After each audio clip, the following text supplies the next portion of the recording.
अस्सलाम वालेकुम। कैसे हैं आप सब लोग? उम्मीद है आप सब लोग खैर वाफ़ियत से होंगे, ठीक-ठाक होंगे।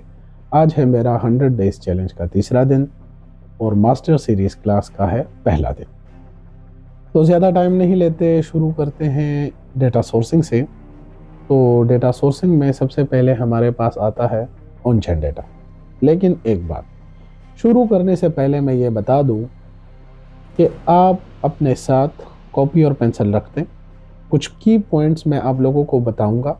काइंडली आप खुद उस पे थोड़ा रिसर्च करें और जिस पॉइंट पर आपको समझ ना आए, आप मुझसे कमेंट बॉक्स में पूछ सकते हैं। फिर उसके हवाले से और डिटेल मैं आपको प्रोवाइड करता जाऊँगा। अगर मैं इसी तरह हर एक पॉइंट को डिटेल के साथ बयान करता रहूँ, तो एक वीडियो में एक टॉपिक को कवर करना बहुत मुश्किल हो जाता है। लेकिन सीधा-सीधा सादा अल्फाज में थोड़ा बहुत मैं आपको समझा देता हूँ। ऑन चेन डेटा, ये वो डेटा होता है जो सीधा ब्लॉकचेन से डायरेक्टली लिया जाता है। इसमें किसी तीसरे बंदे की ज़रूरत नहीं होती, क्योंकि ब्लॉकचेन का डेटा एक पब्लिक लेयर है। इसमें किसी तीसरे बंदे की दखल और मुदाखलत की ज़रूरत नहीं होती। ये सारा कुछ ऑनलाइन पड़ा होता है। ठीक है? इसमें कौन-कौन से पॉइंट्स हमें देखने पड़ते हैं? नंबर 1 लिख लें अपने साथ।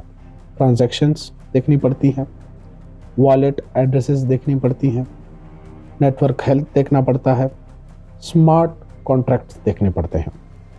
ठीक है?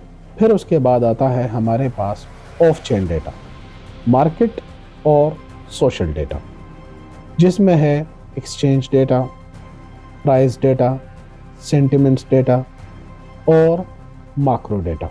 और सबसे अहम और इम्पोर्टेंट बात, इस डेटा सोर्सिंग की हमें ज़रूरत पड़ती ही क्यों है? इन्वेस्टमेंट डिसीजन के लिए, क्योंकि हम अपने खून पसीने की कमाई क्रिप्टो में डाल रहे होते हैं और हम उनसे मुनाफा लेने की कोशिश करते हैं। इन्वेस्टमेंट डिसीजन के लिए होता है, साथ में ट्रांसपेरेंसी के लिए होता है, क्योंकि सारा डेटा ऑनलाइन पड़ा होता है। हमें पूरी एनालिसिस हो जाती है कि एक कॉइन की वैल्यू क्या है, ये आखिर काम क्या करता है, किसके लिए काम करता है, ये प्रोजेक्ट क्या है, प्रोजेक्ट का मकसद क्या है, इस प्रोजेक्ट में वैल्यू कितनी है, लोग कितना इन्वेस्ट कर रहे हैं इस प्रोजेक्ट में, फ्यूचर क्या है इस प्रोजेक्ट का। अगर खुदा ना ख्वास्ता एक कॉइन में आप पैसा डाल देते हो और कोई क्रैश आ जाता है और सडनली उसका प्राइस गिर जाता है, लेकिन उस प्रोजेक्ट में इतना दम होना चाहिए कि वो खुद अपने पाँव पे फिर खड़ा हो सके। वेल ट्रैकिंग होती है। वेल ट्रैकिंग का मतलब जो बड़े इन्वेस्टर्स हैं, ठीक है, जो जितने बड़े बड़े सरमायाकार हैं, जो ट्रिलियंस में और बिलियंस में और मिलियंस में पैसा डाल रहे होते हैं, इन्वेस्ट करते हैं और वो मार्केट में अच्छी खासी वॉलेटिलिटी लेकर आते हैं, तो उसका पता चलता है हमें कि वो इस टाइम किस कॉइन में अपना पैसा डाल रहे हैं। तो जाहिर सी बात है, जब हम उन्हें ट्रैक करते हैं तो उनसे हमें पता चलता है कि भाई इस टाइम किस कॉइन में पैसा डालना चाहिए, जो हमें एक अच्छा प्रॉफिट जनरेट करके दे। और साथ में ये नहीं करना चाहिए कि भाई पैसा डाल दिया तो भूल गया।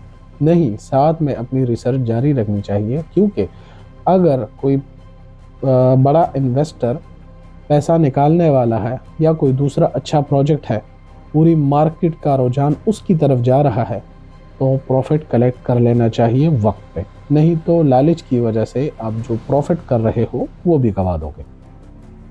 हाँ, और आखिरी बात, कुछ लोग बूट्स इस्तेमाल करते हैं, जो ऑटो बूट्स होते हैं। वो ऑटो काम करते हैं, हम उन्हें एक प्राइस दे देते हैं, प्राइस की रेंज दे देते हैं, फॉर एग्ज़ाम्पल $10 से $40 तक। तो वो इस 10 और 40 के बीच में बाइंग और सेलिंग के आर्डर लगाता रहता है। लेकिन बूट्स के लिए ऑनलाइन डेटा चाहिए होता है, तो ये सारा डेटा आप लोगों के पास होना चाहिए। इसके लिए जो मशहूर टूल्स यूज़ होते हैं, उसमें है सबसे पहले ग्लास नोट और CryptoQuant. On chain analysis के लिए CoinMarketCap, CoinGecko. Price की एनालिसिस के लिए Etherscan, Solscan. Blockchain transactions देखने के लिए और Dune analytics, custom data dashboard बनाने के लिए।